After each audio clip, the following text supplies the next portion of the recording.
ട്രംപിന്റെ ഒരുവിധം കളികളൊന്നും റഷ്യയുടെ അടുത്ത് വിലപ്പോവില്ല. ലോകം മുഴുവൻ സമാധാന ദൂതനായി സ്വയം പറഞ്ഞു നടക്കുന്ന, ആവശ്യമില്ലാത്ത കാര്യങ്ങളെല്ലാം കടന്നു ചെന്ന് സ്വന്തം ആധിപത്യം സ്ഥാപിക്കാൻ ശ്രമിക്കുന്ന ട്രംപിന് ഒരേ ഒരു ഇടത്തു മാത്രമാണ് പിഴച്ചത്. അത് റഷ്യയുടെ അടുത്താണ്. റഷ്യയുടെ അടുത്ത് ട്രംപിന്റെ ഒരു പരിപ്പും വേവില്ല എന്ന് വേണം പറയാൻ. റഷ്യയെ എതിർക്കാൻ പറ്റില്ലെന്ന് ഉറപ്പായപ്പോൾ അടുത്ത തന്ത്രവുമായിട്ടാണ് ട്രംപ് രംഗത്തെത്തുന്നത്. അത് യുക്രൈന് പാട്രിയറ്റ് മിസൈലുകൾ നൽകുന്നതാണ്. മാധ്യമങ്ങളോട് ഇക്കാര്യം വെളിപ്പെടുത്തിയ ട്രംപ് റഷ്യൻ പ്രസിഡന്റ് വ്ളാഡിമിർ പുടിനെ രൂക്ഷമായി വിമർശിക്കാനും മറന്നിട്ടില്ല. പുടിൻ വളരെ മനോഹരമായി സംസാരിക്കുമെന്നും എന്നാൽ വൈകുന്നേരമാകുമ്പോൾ എല്ലാവരെയും ബോംബെറിയുകയും ചെയ്യുമെന്നാണ് ട്രംപ് കളിയാക്കിയത്.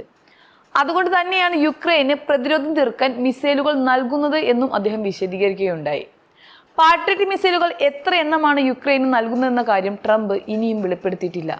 എന്നാൽ യൂറോപ്യൻ യൂണിയൻ രാജ്യങ്ങളാണ് അതിന്റെ ചെലവ് വഹിക്കേണ്ടതെന്ന് അദ്ദേഹം വ്യക്തമാക്കിയിട്ടുമുണ്ട്.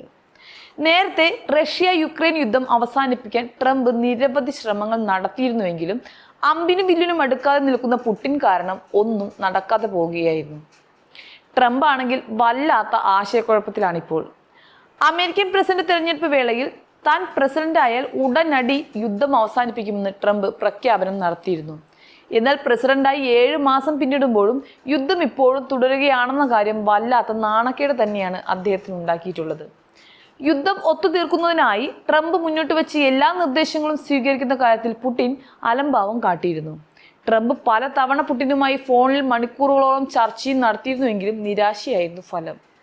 നേരത്തെ യുക്രൈൻ പ്രസിഡന്റ് സെലൻസ്കി വൈറ്റ് ഹൗസിൽ വെച്ച് ട്രംപുമായി വാക്പോരിൽ ഏർപ്പെട്ടിരുന്നുവെങ്കിലും പിന്നീട് ഒത്തുതീർപ്പിന് തയ്യാറാകുകയായിരുന്നു. ഒടുക്കം ബൈഡൻ സർക്കാരിന്റെ കാലത്ത് അമേരിക്ക നൽകിയ സൈനിക സഹായത്തിന് പകരമായി യുക്രൈന്റെ ധാതു സമ്പത്തിന്റെ വലിയൊരു ഭാഗം തന്നെ വിട്ടുകൊടുക്കാൻ പോലും സെലൻസ്കി തയ്യാറാവുകയായിരുന്നു. അങ്ങനെയിരിക്കെ റഷ്യയിൽ നിന്നുമുള്ള ദിവസേനയുള്ള മിസൈൽ ഡ്രോൺ ആക്രമണങ്ങളെ ചെറുക്കാൻ കൂടുതൽ പ്രതിരോധ സന്നാഹങ്ങൾ വേണമെന്ന് സെലൻസ്കി ആവശ്യപ്പെടുകയായിരുന്നു. ഈ സാഹചര്യത്തിൽ കൂടിയാണ് ട്രംപ് ഇപ്പോൾ യുക്രൈന് ആയുധ സഹായം നൽകാൻ തീരുമാനിച്ചിരിക്കുന്നത് എന്നാണ് ലഭ്യമാകുന്ന വിവരം. എന്നാൽ തങ്ങൾ സൗജന്യമായിട്ടല്ല പണം വാങ്ങിയിട്ട് തന്നെയാണ് ആയുധങ്ങൾ നൽകുന്നത് എന്നും ട്രംപ് വെളിപ്പെടുത്തുകയുണ്ടായി.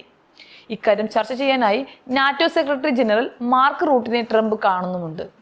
റഷ്യ യുക്രൈൻ യുദ്ധം കൂടി അവസാനിപ്പിച്ചാൽ നോബൽ സമ്മാനം ഇപ്പോൾ കൈക്കിട്ടുമെന്ന് പാവം ട്രംപ് ഒരുപാട് മനക്കോട്ട കെട്ടിയതാണ്.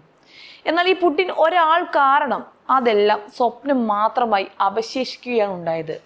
അപ്പൊ പിന്നെ വെടക്കാക്കി തനിക്കാക്കുന്നത് പോലെ റഷ്യയുമായി അടുപ്പമുള്ള എല്ലാവരെയും ഭീഷണിപ്പെടുത്താൻ നോക്കലായി അടുത്തത്.